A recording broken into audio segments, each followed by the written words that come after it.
Hey, everybody. Welcome to the Seagull Football Network. It is a new podcast. I'm Ben, and this is my brother Braden.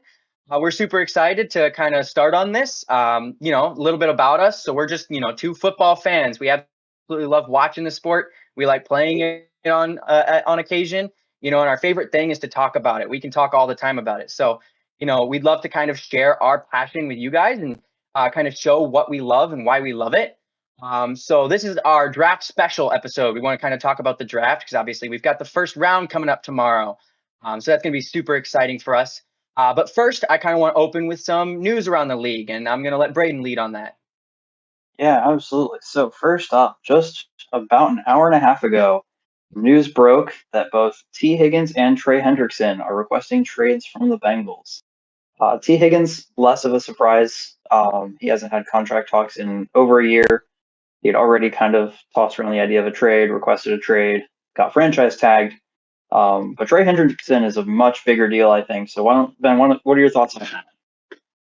Yeah, so with Trey Hendrickson, right before we hopped on this call, I kind of was reading up on it, and I saw that part of his frustration with the situation was that he doesn't have a lot of contract length left. His contract only goes through 2025, and so I think that there's some frustration. He wants that safety of having a contract that he knows he can rely on. I also know he's not close to the top of the defensive end pay chart anymore. It's kind of past him to an extent. So I'm sure there's some frustration there. I'm curious to see as this unfolds, heading into the draft and the offseason training camp and all of that, if he's okay with staying with Cincinnati, or if he really just wants to go. If they're able to give him an extension, would he be willing to stay? Yeah, well, I mean, 17 and a half sacks last year is a pretty big deal. So definitely a high value player to keep an eye on, whether or not he moves.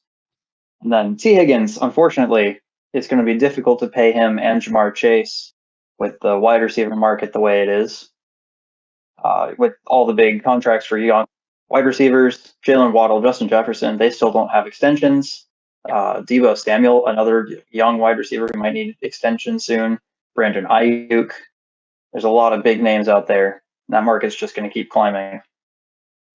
Yeah, and with Higgins, it's an interesting thing, because I would guess that with Joe Burrow getting his contract extension, what was it last year?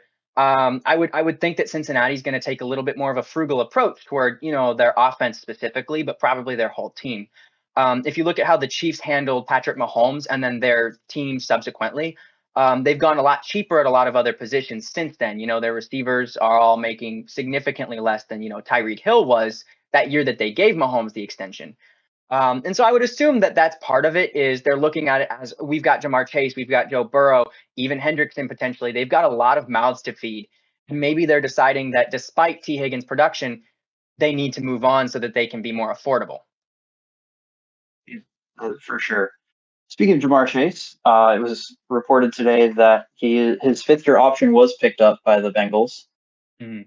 So that's another little important news, but not the most important wide receiver news we have today. Because Amon-Ra St. Brown, man oh man, 4 years, $120 million. Let's talk about that. What does that mean for the Lions? Ka-ching. No, so arguably the best receiver that came out of the 2021 draft. He was a fourth rounder, so this is huge for him in terms of draft pedigree, in terms of being able to prove a point. For Detroit, it means they're becoming a lot more expensive a lot quicker. So I think that they just, with the signing of Amon Ra and another notable one, Penny Sewell today, I think they just set their window. I mean, what is it, 4 years for both of them? They know exactly how long they have to be competitive, and they're gonna try to capitalize on that as much as possible. I think that they have a huge chance of doing so, but they know they're competitive now, and they need to do their best to seize that. For sure, yeah. So the details on the Sewell deal is $112 million, 4 years, $85 million guaranteed. That is more guaranteed money than Amon Ra, who only had 77 million. But Yeah, worth noting that only was the contract. 77. Yeah, largest contract ever for an offensive lineman. So really big Yeah. deal, big move there for right tackles. Well, Hopefully that market looks like close soon. Right. If any lineman deserves the contract, I think Sowell does. He's an incredible player. I he was one of those players in the draft that you just know he's going to be good. Some players, it's a crapshoot with the first round, but with Sowell, you knew he was going to be good, and he hasn't disappointed. So I Yeah, think that those two signings are really huge for Detroit. But absolutely. on the other hand, it does set that clock for them. So it'll be interesting to see what they do going into this season. Yeah. Slightly smaller wide receiver news. Rashad Bateman did get extended through 2026. Oh, I didn't I see that. haven't seen, yeah, I haven't seen any contract details yet, but it was reported that he was extended. So Okay, keeping one of Lamar's weapons in Baltimore. that's good. That's good. Yeah. Bateman, I know, has struggled with some injury throughout his career. Mhm. He only played 12 games in his rookie year, and then six the next year. But he played 16 full games this past year. So I think he's definitely proving to the Ravens that he can be available. And availability is more valuable than any consistency or ability. So good for Bateman that he can be on the field, and let's hope to see a big season from him. For sure. Yeah, looking forward to see what that extension looks like on Mhm. that end. A Yeah, couple for other sure. fifth year option things that I've seen over the last day or two. Micah Parsons got his fifth year option picked up by the Dallas Cowboys. Big deal for the Cowboys that he's been dominant every position he's played on the defense. Broncos All of them. picked up all of them, right? The Broncos picked up Patrick Surtain's fifth year option. Also solid. I had seen a little bit of talk that maybe they were looking to trade him, but it seems like Interesting. he's gonna stick around for a little bit as long as they keep that fifth year option going. And then No, that's good for obviously, him. yeah, absolutely. Obviously, Jamar Chase got his picked up, and then I think it was 2 days ago the Steelers lined Justin Fields' fifth year option. It means that both him and Russell Wilson's contracts will end at the same time. What does that mean for them? It sets up a really interesting situation because basically it's going to be you have to see both of them on the field to really make a decision about them. I think declining Fields' fifth-year option was pretty much a given. I think everybody expected it at this point. Not that Fields is not a good player by any means, but switching teams and then not just switching teams, but he's had some inconsistency with Chicago. Not necessarily his fault. Chicago's been kind of, up and down recently. So Fields going to a new team, I think that's going to, put the fire under him to probably compete better. And Pittsburgh doesn't have to pay him like a top five player at his position. In terms of both of them becoming free agents in the next year, it's going to be really interesting to see, if Russ goes out week one and he starts struggling by week 3 or 4, are they going to pull the plug? Do they put in Fields? Because they need to be able to see both. They want to know what both of them have to offer to Pittsburgh. Yeah, it feels like you kind of have to when you've got two starting caliber quarterbacks. Now, maybe not top 10, not top half, but wherever they are in that ranking, they're starting caliber. When you have two of them on your roster, it's got to be difficult to make that decision. Hmm. It's right out the gate automatically. Hey, Russell Wilson's the starter, but if we get into training camp, he's just not looking himself. Maybe Fields puts something together. Do you think there's the potential for that to change by the time week one rolls around? Yeah, so I think it's a good thought exercise to look back to. It seems like forever ago now, but when Kenny Pickett was on the roster and they hadn't traded for Fields yet, they signed Russ and they told Pickett, you are going to compete for this starting job. Russ isn't necessarily the starter. So it's interesting to see that as soon as they brought in Fields, they told him, you're going to be the backup. So it's an interesting dichotomy there, and I'm wondering if it's just to give Russ that head start. But I would assume, obviously, we don't know Mike Tomlin's head or Arthur Smith for that reason. But I would assume that if Fields is able to string together a couple of good practices in training camp and all of that with the twos, there's a possibility he could push Russ for the job. Yeah, that'll be interesting to see. Other Bears news, which while we're on the topic, today they revealed some of their plans for their new stadium on the lake, All that. including some athletic facilities and recreational facilities for the people of Chicago. Yeah, it's a really cool That's plan. pretty I exciting watched news the from press out of there. conference. Yeah, it's gonna be a big deal. And for years, Chicagoans and the players themselves have talked about how excited they would be to play in a dome, and obviously that's the plan is for them to play in a dome. So it'll be really interesting to see how soon they get that rolling. What that'll look like in the end. Um, it'll definitely put another flavor to Chicago football because for 100 years it's been known as windy, cold. It's a tough field to play at. Not going to be like that anymore. Great. Okay, other quarterback news. We're just gonna keep rolling through here. Zach Wilson Oh, on the topic of Wilson and the Broncos. Let's take a look at Zach Wilson, who got traded to the Broncos from the Jets. What is his role going to look like? it's interesting. I mean, we knew pretty much after week 6 or week 7 last year that Zach Wilson had no future in New York.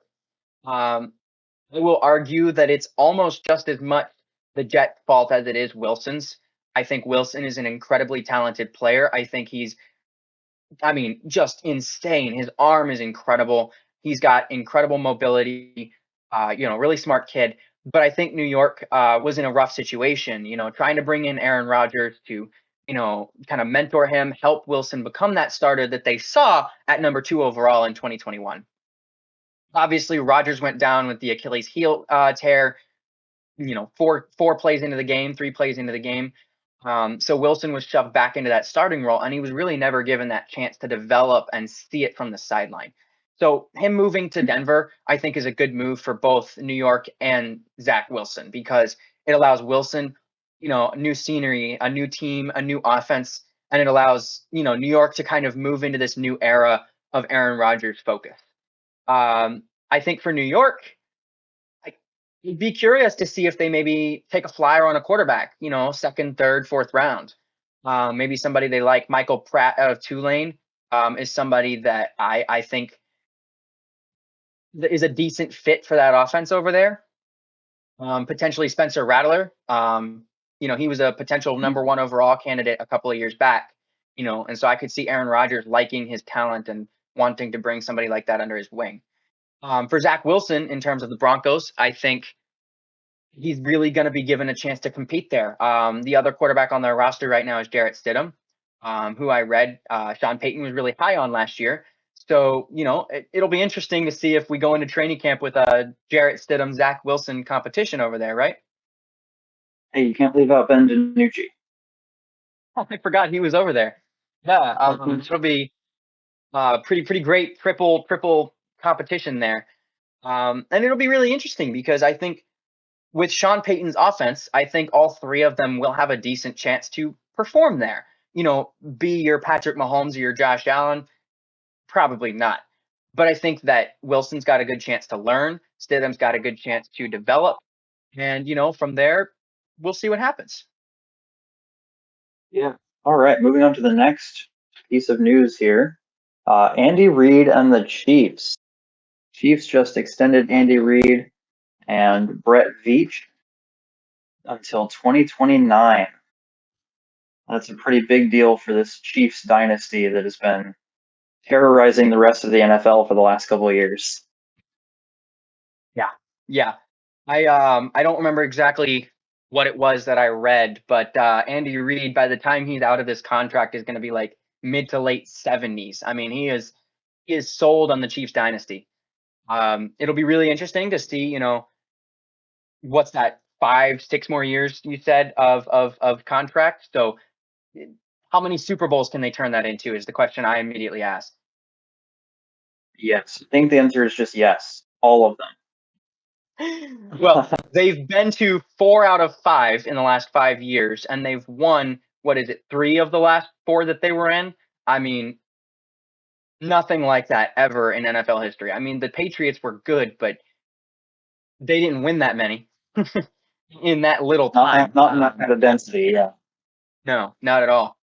And so, I mean, I think that's huge for the Kansas City front office. That's huge for obviously their coaching staff, and I'm sure that none of them wants out anytime soon. Yeah. All right. And so the last piece of news I have on the list for today is Matt Ryan officially retiring from the NFL. Very long, very illustrious career in the Super Bowl. Unfortunately, that 28-3, that famous loss. I saw a video as part of his like retirement of him watching his first official pass in the NFL. That was a, I want to say, 61-yard touchdown. Yeah, it was a big touchdown. I want to say his last pass was a short touchdown. I don't remember exactly, but I think with the Colts it was a touchdown before he was I think pulled from the game because of injury. I don't remember for sure though. It was a minute ago. I think the Matt Ryan retirement was I think everybody saw it coming. I think everybody kind of assumed he was already retired. But In great everything guy. but an official statement. Right, right. Great guy. Good quarterback. I Everybody's going to remember him for that 2016 season. That dream team, Dan Quinn and his defense, Kyle Shanahan and his offense. Unfortunately, it ended in the disaster that it did. But I think he's a surefire Hall of Famer, and he will be remembered. Great quarterback. For sure.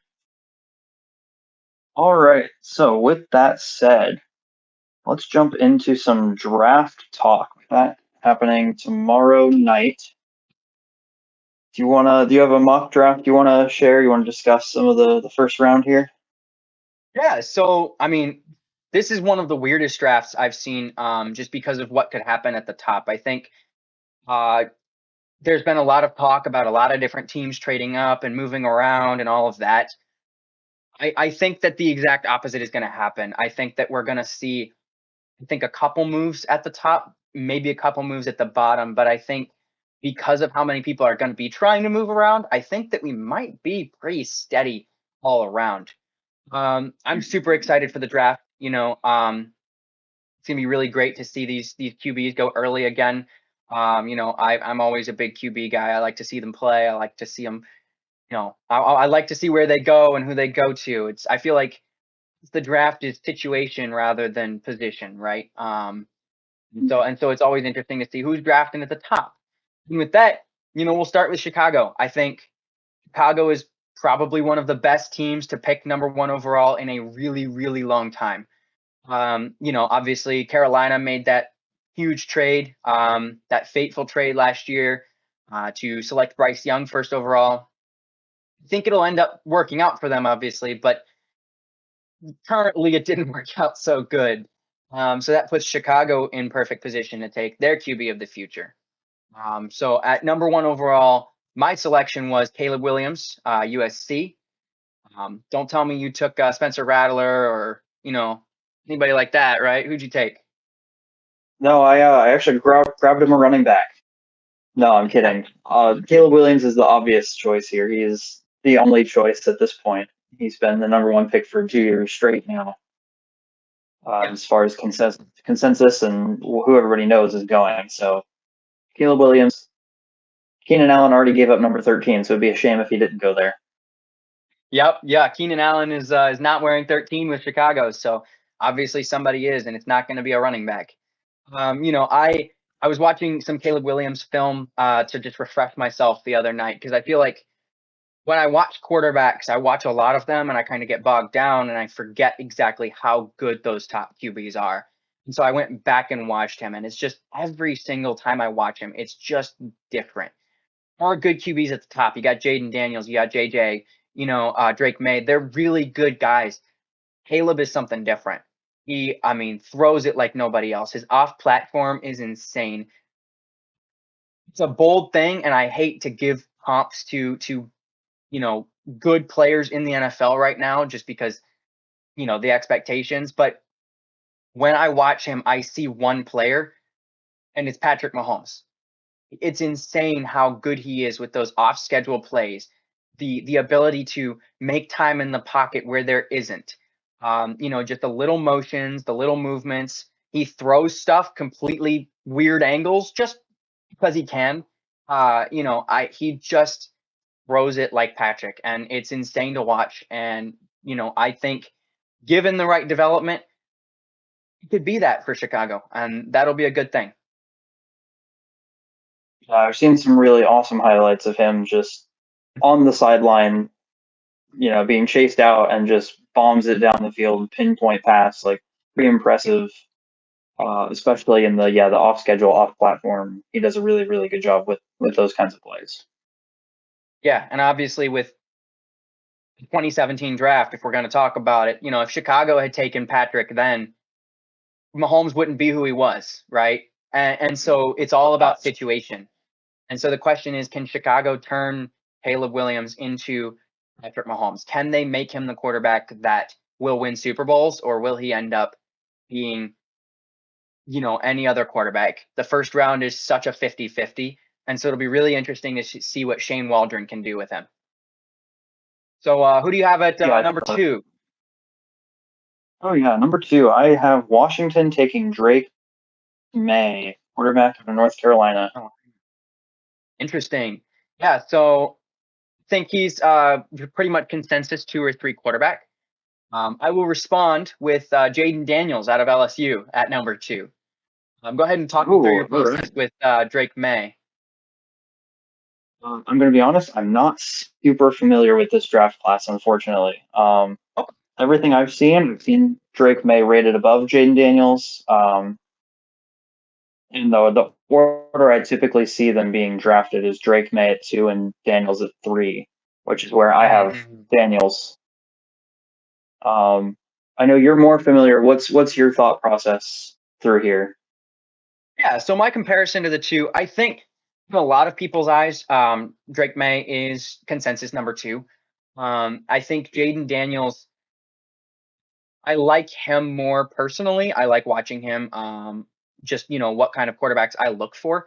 Jaden Daniels has a lot more mobility to his game, and he's got a really strong arm. Drake May has an otherworldly arm. The difference between Josh Allen and Baker Mayfield. Mayfield's got an arm. He can throw it, but nothing like Josh Allen. Josh Allen, I mean, he can hit anything. If he's got a clean pocket. And I think that that's what Drake May provides for the team that drafted him. The reason that I mocked Jaden over Drake May is Washington's offense this year is changing a little bit, right? So their offensive coordinator this year is Cliff Kingsbury. Cliff has a lot of experience with a little bit more mobile QBs. He tries to kind of scheme in, those zone reads, tries to get that quarterback moving, those shifting pockets.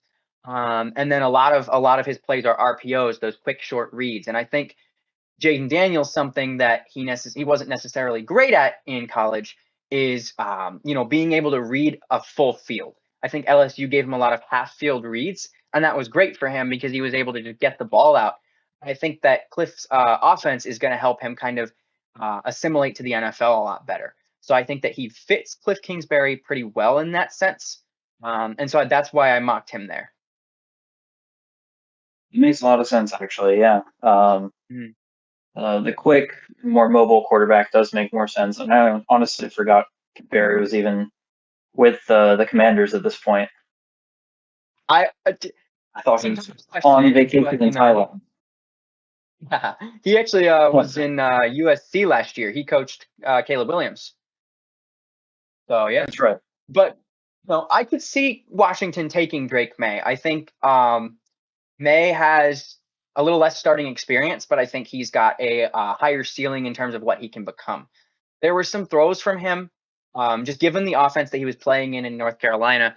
It was this spread kind of like just air raid offense where it was just kind of, I mean, he'd just take a straight drop and just chuck the ball downfield. And that's great for him. But what you see is he kind of gets his footing off sometimes. And there were some throws I watched where he would, I mean, it didn't seem like, the receiver's wide open, clean pocket, and it would just, hit the receiver's feet. And you watch a little closer and it's just his footwork is a little bit less NFL and pro style than you would want it to be. So I think that whoever takes Drake is going to need to work a little bit on his footwork, get him to where he's able to drop and hitch a little bit better, so he's not throwing those ducks because he's got a crazy arm, and so it would be a shame to see it go to waste. Gotcha. Well, I already kind of spoiled my number 3 pick with Jaden Daniels. Do you have Drake May at 3? Is that Okay. So I went back and forth on this pick. Obviously, Jaden Daniels to New England, quite a possibility. I think my pick, it's a long shot, but if New England does it, I think it's a good move. I mocked Marvin Harrison Jr. out of Ohio State to New England. Um, Oh, no, I think fascinating. there is a large chance that they take a quarterback, but from a team building perspective, I personally think that they should roll with Jacoby Brissett, and draft a top tier receiver. Um, let that team become a team. Let them develop, and then bring in that quarterback next year, 2 years from now, whenever they're sure that that team is ready. And Marvin Harrison is the first piece to a very large puzzle that's missing a lot of pieces right now in New England. Very interesting pick there. I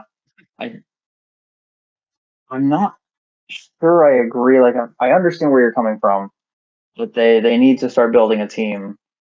But I really think for New England right now, that has to start with the quarterback. That's what they've been lacking since Tom Brady left. And now with a new head Yeah. coach, I think it's an opportunity for them to start building a new identity. And I think that has to be built around the quarterback. Yeah, and I mean, I see a world where that happens. Tomorrow night, if a quarterback goes to number 3 New England Patriots, I won't be surprised at all. I mocked who I think that New England should take ultimately. I think that Marvin Harrison is an elite talent. I think he's an incredible player. Um, and obviously, they could take a quarterback and they could look fine, right? I think that the best thing for a quarterback's development is to put him in a good situation, like we were talking about with Caleb Williams to Chicago. So that's where I'm at with that pick. But obviously, you're probably right, right? I mean, I don't won't be surprised at all if a quarterback goes at number 3. Well, speaking of Marvin Harrison Jr., that's who I have the Cardinals taking at number 4. I think this is a home run draft for them. If Marvin Harrison's there, he's the obvious choice for the Cardinals. They just lost Hollywood Brown. Kyler's getting healthy again, and they're looking to get something explosive on the outside. Yeah. I had a couple mocks earlier this week where I was consistently MHJ, MHJ, MHJ at number 4. Um, and then something occurred to me, and I was kind of looking at, Monty Ossenfort, Arizona's general manager, and kind of what he did last year. You remember the draft heist that Houston pulled off, right? Well, I think the other side of that Oh, God. story does. I think that the other side of that story doesn't get told very often, and that's the fact that Arizona got a treasure trove of picks. And I think that potentially Monty Ossenfort's, strategy is to build through many picks rather than quality at the top. He wants, quantity. And that's going to allow him to find diamonds in the rough, potentially more picks in the first, the case may be. And so what I have in my final mock is Arizona trading out of number 4, for the Minnesota Vikings, who everybody knows are really, really high on JJ McCarthy. If they can't take, Caleb at the top, I think JJ is the one that they're going to go for. I think JJ is a really good fit for Minnesota's offense. And so that's what I have them doing is Minnesota trades 4 and 23, or 11 and 23 for the number 4 overall pick. Fascinating. So you have J.J. McCarthy as the second quarterback off the board, huh? No, third. I have Caleb, Jaden, JJ. That's right. Because Jaden is Jaden will also move up to at the number number 2. 2. Hmm. Yeah, I Wow, Drake May I'm falling not through the sure. ranks. I'm not sure if New England doesn't go quarterback, I'm not sure Minnesota would, at Drake May. I think they might skip over and take JJ. Again, what do I know? Who do you got at 5? Do you have Jim Harbaugh sticking at number 5? So I do have the Chargers at number 5. So they stay there. I have them selecting Rome Odunze on Washington, the wide receiver. Yeah, yeah. I went back and forth. Roma Dunze is an incredible player. I love watching him.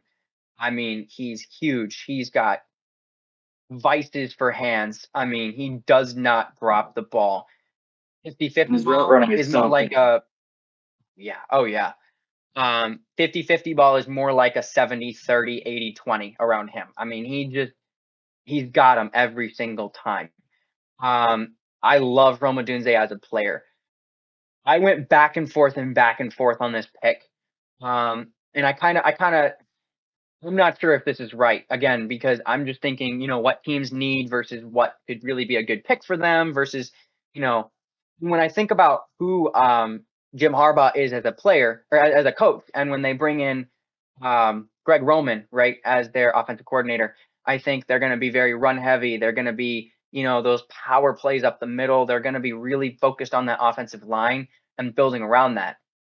And when you think about Justin Herbert, I think took like 46 sacks in 12 games or something like that last year.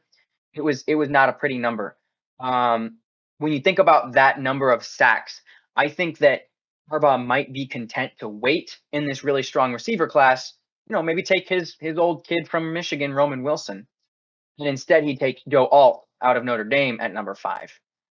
Super strong offensive lineman. I mean, really high floor. He's starting on a really pro level position. I mean, he's a solid offensive lineman. I think that could be a really good addition for Los Angeles. Yeah, Again, that's I fair. could I see them think, going either way. yeah, my biggest concern for them is they've got nobody at receiver, and They got that's Josh a big Palmer. concern when you got Justin Herbert. You got Josh Palmer, right? Josh And Palmer, you got Quentin Jordan Johnson, Addison. but Not Jordan Addison. Thank you, Quentin Johnston. yeah, Yeah, Madison is over in Minnesota. yeah. But Quentin Johnston's Josh got a little Palmer, work to do before he's a starter. yeah, I don't think either of them are really a wide receiver one, and they're okay at wide receiver 2 and 3. You really need somebody who can step into that lead role, and I don't think they're going to find that pass for this pick here later in the draft. So unless they end up trading for T Higgins or some other Could be a move like possibility. that, you Seeing know, maybe, seeing T get traded during the draft would be interesting. or maybe this is where if we're talking maybe Justin Jefferson getting traded, maybe this is the move right here. They move up, draft JJ McCarthy here, and trade Jefferson over to the Chargers. Trading Jay Jettas to get a quarterback would be a really interesting move by Minnesota. I'm not saying it's the right move, but it is certainly a possibility if they are looking to try to, because they can still get a top tackle, one of the top 3 at that maybe 11 spot, and get a dominant wide receiver who's proven himself in the league.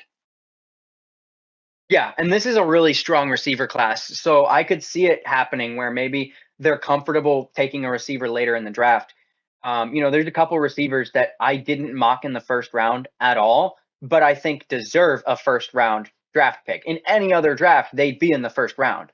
There's so many good receivers with MHJ, Adunze, Neighbors, Thomas, Lad McConkey out of Georgia, Roman Wilson, even Troy Franklin. Need I go on Keon Coleman out of Florida State? Keon Coleman is huge. He's insane. Anyway, I mean, there's just such a strong receiver class this year. I could see it happening.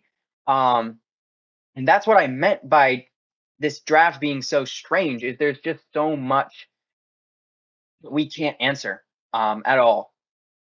I could totally see Los Angeles going receiver at number 5. For sure. All right, So number number 6. 6. Who are the Giants taking? So obviously in my draft we have 3 QBs going top 4. But there's Mhm. still one obvious quarterback who hasn't gone yet. New York has sworn and sworn and sworn over and over they're not taking a quarterback. They said that in 2019 when they took Daniel Jones to back up Eli Manning. I don't believe it for a Right. second. I think they're ready to get out of Jones's contract, and they can next year. They wrote it in. I mean, they've got an easy out next year. They can cut him. They can trade him for very little dead cap. So I think I see them moving on from Danny Dimes. I have them drafting Drake May out of North Carolina. Personally, I think it's a not great move. I think that they should really work on interior offensive line, receivers. They've got Neighbors sitting on the board here. They've got Adunze, but I think Brian Dable and his group of coaches, the NFL is short tempered now. I think that they're going to look at it as, if we don't get our guy now, we won't have a job next year. We won't have a job in 2 years. So I think that that's why they jump the gun and take May. With on my board with Drake May already gone, and maybe they take JJ McCarthy. I could see that as a possibility, but I have them taking Malik Neighbors, wide receiver out of LSU. Yeah. At number. Yeah, I really like Malik's game. He played a lot of slot receiver at LSU, so I think he's got a little bit of a limited route tree right now, but he's got the build and ability of an outside number one receiver. So I think you give him time in the league, and he will be a number one receiver for New York in that position. I would want to see them have a plan for him going in, play from the slot, and then kind of grow his route tree a little bit. But I think that that's a really good pick for New York. No, any dimes. At number 7, I have the Bears, the Titans taking Joe Alt. I was looking at a couple spots down. Left tackle is, I think, one of the biggest needs for the Titans right now. Allowed way too many sacks over the last couple seasons just from that left tackle position alone. And with them bringing in Brian and Bill Callahan, they should be able to build solid offense and even better, a solid offensive line. So if you take somebody who's already obviously talented, build him even stronger, I think that's just the obvious pick at number 7. Yeah. No, I agree completely with the logic there. Obviously, on my mock, Joe Alt's already gone at number 5.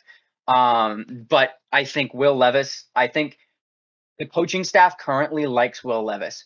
Will they in a year and a half? We don't know. But I think that he put a lot of good play on tape last year.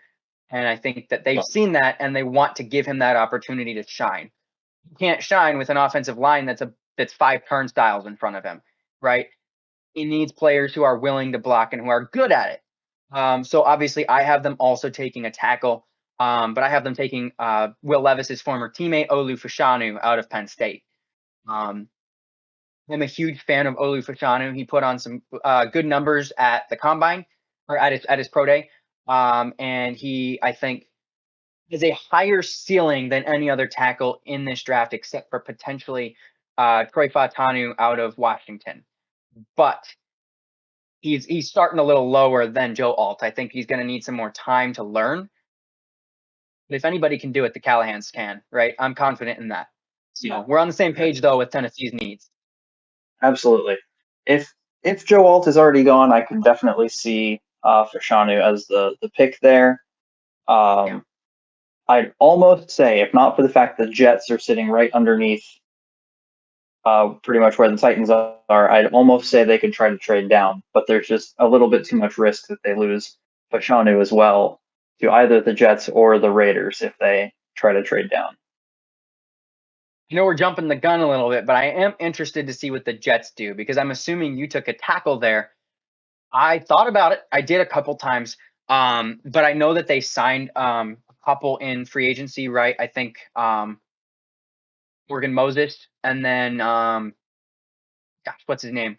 Dallas. I don't remember his name. But I know both of them are a little older, and both of them have had injury issues in the last couple of years. So I, again, went a different direction, but completely agree with you. Tackle to New York at number 10. I also went a different direction. We'll get there in a second. Yeah. Number 8, you got the Atlanta Falcons. Number 8. Yeah. Who do you have them taking? I think that there's one obvious pick here. So last year, Atlanta was a really solid team. I think that the play calling was atrocious. And frankly, Desmond Ridder wasn't great. that defense carried them to, what was it, 7 wins. I think that they genuinely can be competitive this year. They brought in Kirk Cousins, they signed Darnell Mooney. I think that they have an incredibly strong offense. But I think that they've got an aging front on defense with Calais Campbell, with old Tennessee Titan edge rusher. Again, his name is evading me. I can't stand this. But anyway, the point is, I think that they're gonna go edge rusher, bring in somebody they know is gonna be strong and they know will be able to perform for a long time. And I think that there is not much of an edge between first edge rusher and second edge rusher off the board in terms of who's better. But I did end up taking Dallas Turner out of Alabama. Mm, interesting. I think it is worth noting Calais Campbell is a free agent. He is not with them. Oh, really? Okay, okay. That Bud makes Dupree that was an his even name. more important. That's right. He is fast there. Uh, I mean, the problem is though. Thank you for letting me know about Campbell. I thought he had one more year. The interesting part is Campbell was their entire pass rush. Bud Dupree, I'm not gonna knock on him. He puts up pressures, but he does not get to the quarterback in time most of the time. He needs somebody who's really gonna finish on those plays, especially if they don't have Campbell. Edge is a big need for them. Absolutely. I did go a different direction here. Um, Mhm. I have them taking Terry on Arms, cornerback out of Alabama. Oh, oh, I think yeah. they already have a decent, a good build up there. They're pretty Mhm. strong overall. I think that right there sets them over the edge to finish out that no fly zone. No, Make up they for the are. lack of I pass agree. rush. I agree. They're good in the secondary. Obviously, they've got AJ Terrell and they've got Jesse Bates. But I Mhm. think I think they are lacking another like strong number two. I want to say they were rotating between a couple different guys last year at that number two cornerback position. So Terrion Arnold could be a really solid pick for them. And I think between corner and edge, I think Terrion Arnold has way more of an advantage on the other corners in this class than Dallas Turner does on Jared Verse or Laiatu Latu, for instance. Um, Right. I think it's a strong corner class in terms of depth, but I think Arnold is by far the number one. That's a good pick there. Yeah. And number 9 is a Uh, pick of intrigue. Number Sorry, did you have more to nine. say? No, I was about to just jump right into number nine. I actually have the Bears taking Dallas Turner here Oh, okay, at okay. number nine. Yeah. I mean, not much needs to be said about that. We saw what happened to the Bears pressure game when they brought in Montez Sweat. And that was Montez Sweat and, the rotational cast of Dominic Robinson, a couple other players in there who frankly didn't put up the pressures that they needed to. And Montez Sweat by himself made that line look incredible. So an edge going there at number 9 is a very likely possibility. I read something from Ryan Poles the other day, and he said something about um, they split their draft room groups into 3 groups. One advocating for wide receiver, one advocating for offensive tackle, and one advocating for edge, so that when they come into the draft night, they know who they want to take at number 9. And I think they've been really good at keeping that silent so far, who they're actually going to take. And so that's why I, on my pick, have wide receiver Roma Dunze. Um, I've said all I need to say about him, but in my Oh draft, yeah. obviously he falls a bit, and I don't see the Bears questioning that if Odunze is on the board at number 9. Yeah, I think obviously if he's fallen that far, you take him even if it's not a need. At that point, if you've hit I think 8 and he's still on the you gotta jump on that. Yeah, and I think it's worth noting that Keenan Allen is only under contract for one more year, and he is Yeah. going on, I think, 33. Well, there's a world in which Chicago re-signs him, even if he's 33 years old, maybe a 2-year, 3-year contract or whatever. But why not take insurance at receiver? Why not take somebody who can develop into that position? Keenan Allen is 31. He's actually going to turn 32 this Saturday, April 27th. Happy birthday to Keenan Allen, man. Happy birthday to Keenan Allen. Hooray. No, I could see them going either way at number 9. So Yeah, absolutely. Let's roll through the next 5 picks before we end this session here. Number 10. I spent a little bit of time looking at who was available, kind of going back and forth. And I finally settled on the Jets picking tight end Brock Bowers out of Georgia. this is one of the first ones that you and I agree on. I think the Jets are looking for weapons. I think that they're okay at receiver and they're not good at tight end. I think that there is a world in which they might go offensive tackle to develop somebody under those guys that they've signed. But I think when they see Brock Bowers, just the kind of player he is, tight end, H back, running back, wide receiver, you can put him anywhere and he plays it like a pro. And with that, I think that they're really going to prioritize just a weapon on the field for Aaron Rodgers this year and pray that he doesn't get hurt again. I think Brock just has a pure athletic ability, though, that you don't really find very often, especially not in tight ends. Yeah, absolutely. You have at 11. 11, I've got the Vikings taking J.J. McCarthy. I don't think they need to trade up. I don't think there's too much risk of anybody else nabbing him up to this point. I think they stick it out right where they're at, and I think they'll be okay. Well, I could see them not trading up and still taking JJ. I think that there's a little bit of fear that maybe Sean Payton and the Broncos will try to trade over them, or even the Las Vegas Raiders, who are looking for a quarterback at this time. I think that either of them could threaten to trade over Minnesota, and that's why I have them trading to number 4. But also, again, I could see it not happening, right? So I have 11, right? Arizona traded down. And I have them still getting a great wide receiver that still fills out their room, Malik Neighbors out of LSU at number 11. And so not only do they get more picks, but they still get the player that they're looking for.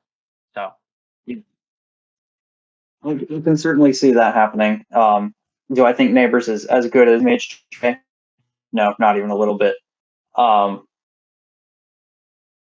They're obviously both very good wide receivers, but I think MHJ is going to be that generational talent that the Cardinals are really looking for on the outside. I agree 100%. It could happen either way. We never know, right? I assume you have Denver staying at number 12. I do. I'm not super happy with the pick I have for them. But I have them taking Quinion Mitchell, cornerback out of Toledo. Yeah. I also went cornerback. I think they need another elite guy to play on the other side of Patrick Surtain. Obviously, they just picked up his 5th-year option. I have them taking Terran Arnold, Alabama. Obviously, Terran Arnold went a little before in your draft, but I think Quinion Mitchell, less developed than Terran Arnold, but Quinion Mitchell is a toolsy guy. He's a big guy. I think he is incredible on the outside. Don't try to put him in the slot or anything like that, but he's really good at what he does. Man coverage, I think he's arguably the best corner in this draft. So definitely a good pick there at number 12. All right, who do you have the Raiders picking at 13? This one was an interesting one. Earlier, I mentioned another offensive tackle that I think could have a higher ceiling than Olu Fashanu. And that is the player that I have the Las Vegas Raiders taking at number 13. That's Troy Fautanu out of Washington. I think Fautanu gets a little bit of criticism. He's shorter arms, and so people are like, oh, he should slide in at guard. I don't think that that's necessarily what needs to happen with Fautanu. I think he's a really solid tackle. Out of all of the tackles here, he keeps up with them in terms of speed, agility, hand placement, all of that. The Las Vegas Raiders were pretty publicly the team that had the most officials at the Washington Pro Day. Obviously, we all know they were probably looking at Michael Penix.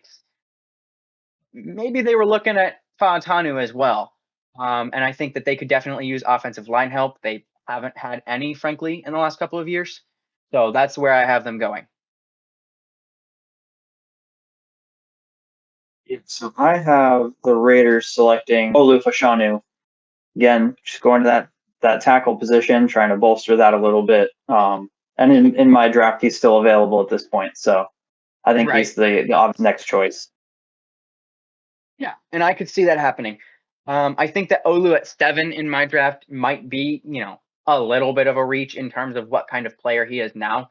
So I could see, Tennessee trying to take Joe Alt or, waiting for a tackle or whatever the case is. So Olu going at 13 is totally in the realm of a possibility.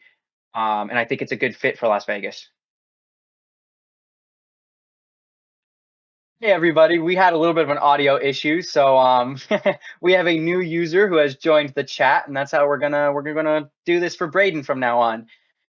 Going back, what do you got at 14 with the New Orleans Saints? Number 14, I have the New Orleans Saints taking Laiatu Latu, edge out of UCLA. I think as their defensive front is getting a little older, they're going to need some younger guys to come in and rotate and then take over for as some of them start retiring and getting out of the league. So cheaper, younger option there on the defensive front. Yeah, I could totally see them going that route. If you'll remember, I think it was last year, it might have been the year before. They took Peyton Turner, defensive end out of, oh gosh, wasn't I don't remember where he went. It doesn't matter. Regardless, they did take a defensive end at that time. Unfortunately for Peyton Turner, he's been pretty much in a rotational role since then, and we don't know if that's because their defensive line is good enough, they're fine, or if they're really not happy with Peyton Turner. There were multiple mocks where I went with an edge here, Laiatu Latu or Jared Verse or even Top Robinson, but I did not end up going edge. I think that New Orleans, the last couple of years, have had a little bit of offensive line issues. A couple years back, they took Trevor Penning, offensive tackle. Seems to have struggled at tackle a little bit. He's been moved to guard a couple times. He seems to perform better there. So I think that if they take a tackle here at 14, you could move Penning inside and maybe have a little bit of a better experience with the former first overall pick. So I have New Orleans taking Talisi Fuaga out of Oregon State. You can definitely see that happening for sure. Mm-hmm. I don't know that the defensive line is necessarily, the number one biggest issue for them right now. But when I think you have that talent that's made it down to you this far, I don't know how you can let that slip past you. Yeah, Latu Latu is, I mean, he's got an amazing array of moves. I don't think even Dallas Turner has just the variety of moves that Latu has when he's attacking an offensive lineman. A defensive minded coach like Dennis Allen like drools over that. Okay, so I mean, I could see it happening, and I think that it's quite a possibility here at 14, considering there's a lot more solid tackles to be taken in the second round than there are Yeah, edges. I think. for sure. Who you got at 15 with the Colts? So I'm going to butcher his last name. There are two ways I could pronounce it. We're going to see how this goes. I have the Colts with the 31st ranked passing defense last season, taking Cooper DeJean or DeJean. Gene is correct. DeJean, sweet, out of John Iowa. Mustard. DeJean Mustard, that's right. Cooper DeJean. That's how well he covers Yeah. you. I actually really love that pick because Cooper DeJean is an incredible player in terms of what kind of defensive back he is. And I say defensive back for a reason. He's listed as a cornerback, obviously, everywhere, and he's probably going to be drafted as a cornerback. But the Iowa defense used him everywhere. He came down as almost like a sub linebacker. He played deep safety. He could play in a single high. He could play in a two high. He played corner, man corner, zone corner, slot corner. It didn't matter. He played it and he played it good. And like you said, with the Colts having such an atrocious pass defense, DeJean is a perfect pick there. Um, I didn't go to Gene, but only because Quinion Mitchell's still on the board, and I like Quinion Yeah. Mitchell just a little bit more as a an outside corner for them. He's a little bit more. I think that he is better than DeJean at that one position. So I think that that's where Indianapolis goes. Both of those are very viable at number 15 for Indianapolis. Yeah, for sure. It feels good that other than quarterbacks, I think most of our positional ranks were close to the same, like where we had everybody within their positions. That felt pretty good. We're Yeah. on the same page there. I think Hopefully the GMs are too. we'll see. We'll see tomorrow evening. I think we're gonna call it there as far as the draft goes. We got through almost half the whole board for the first round, so Yeah. Those of you who are watching, we'll make sure to post our full mock drafts on X, in the next couple of days, just to kind of compare to what came up. It'll be kind of fun to see how accurate we were, or arguably inaccurate. I expect that it's going to be all over the place, but oh, for sure. this has been really great. So thank you all so much, for watching our first episode. I'm sure there's going to be some rough spots, some good spots. We would really appreciate it if you stuck along for the ride. Go follow us. We've got an X account, all of this. We'll be sure to post that, on our YouTube and everything. Again, thank you so much, you guys, for coming. This is just going to be a fun adventure for all of us, and we hope to see you next episode.